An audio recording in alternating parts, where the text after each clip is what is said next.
Real Madrid 3, Celta Vigo 2.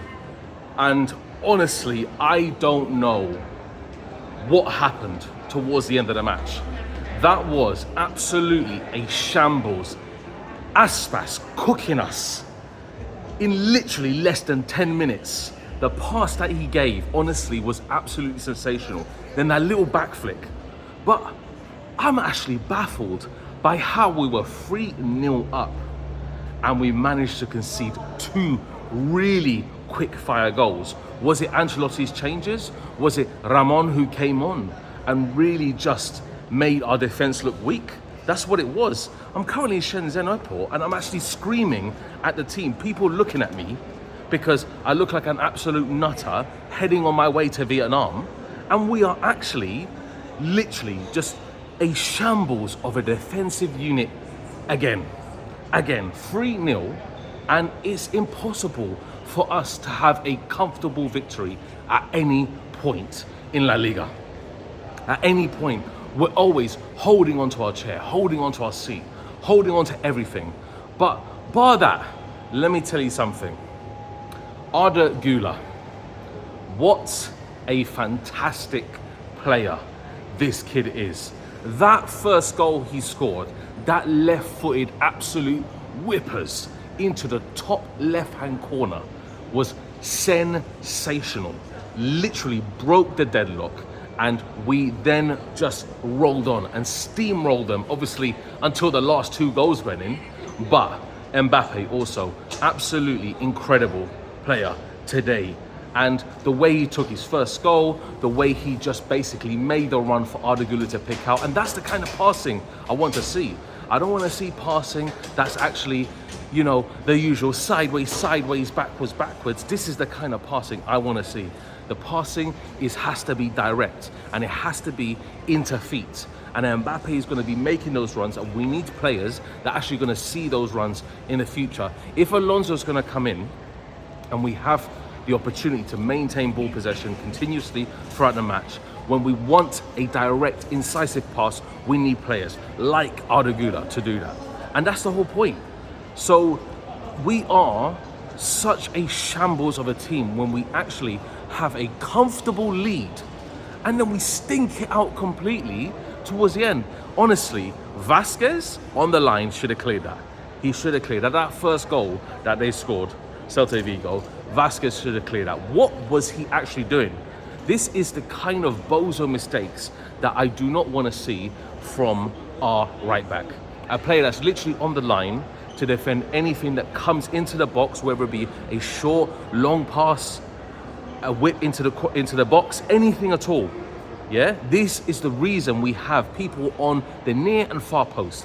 If Vasquez can't do his job there, this guy is an absolute liability. He does not know whether he's coming or going. And that's the problem.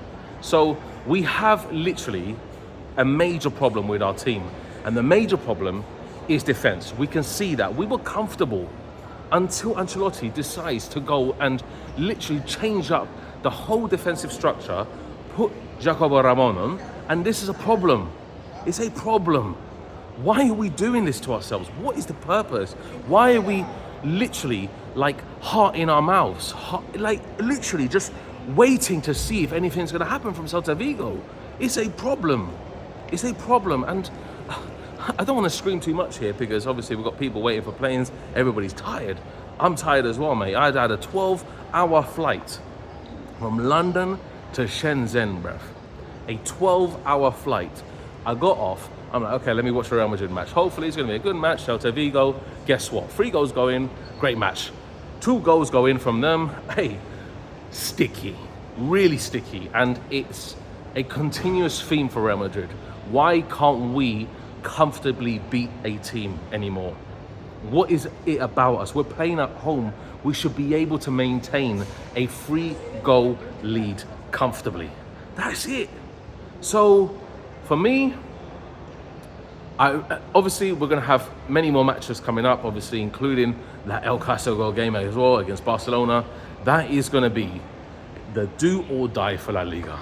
If we don't win that, any other thing than a win is a problem. Get to 1 point within Barcelona and then we can really show up maybe towards the end of the season while Barcelona are maybe trying to figure out their Champions League.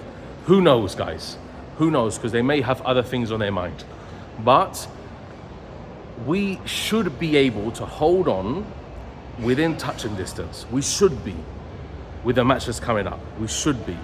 And we have to really just look at it and say, okay, which players are we going to feature in the matches from now on? ARDA GULER has to be one of them. Definitely has to be one of them. Valverde is always a must. Mbappe is always a must. Vinny was decent today as well. So these are the kind of players that we need to feature continuously, because even though Vinny has not been the absolute best this season, is he a match winner? Maybe in certain situations.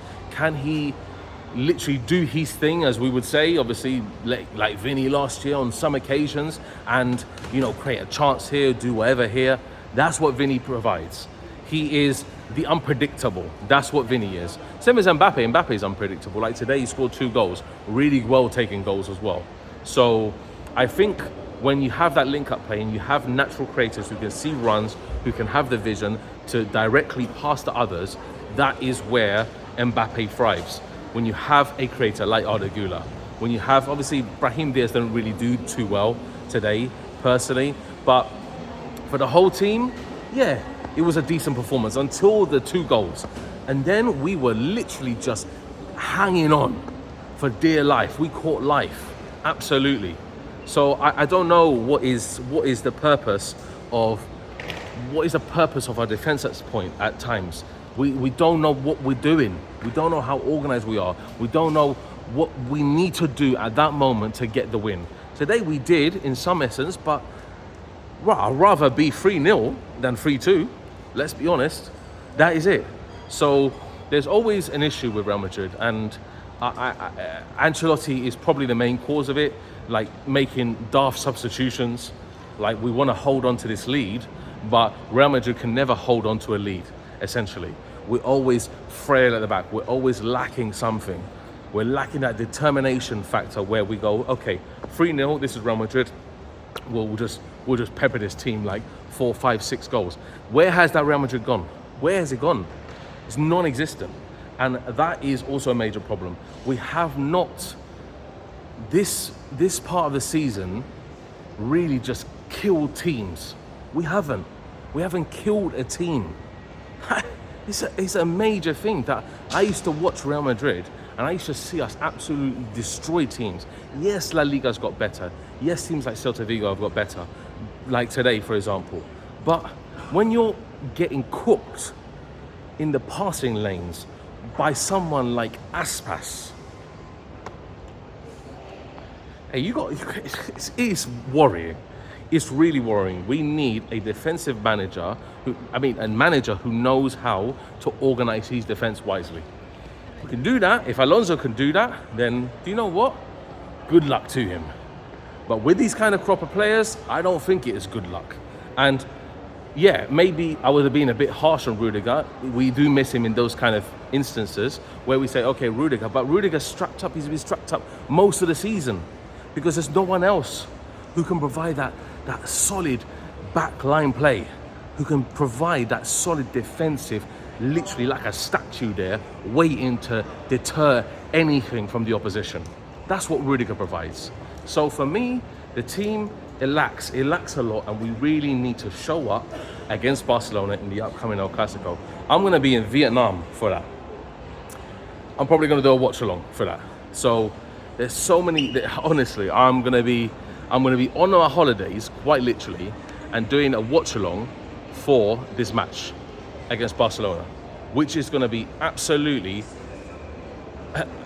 I'm going to be on a knife edge all the time because I cannot stand watching this team. They just frighten the hell out of me every time they play. I don't know what they offer sometimes, but I do know what they offer sometimes. It's a mixed emotions. It's a bag of mixed emotions. Real Madrid are like this consistently. So we just really need to understand what we can do from now to the end of the season. Can we collect win after win after win after win? And in the hope that Barcelona will slip up, potentially. because Barcelona had a difficult match against Valladolid yesterday. I didn't do match reaction because I was flying overnight, but Barcelona did have a very difficult match against Valladolid.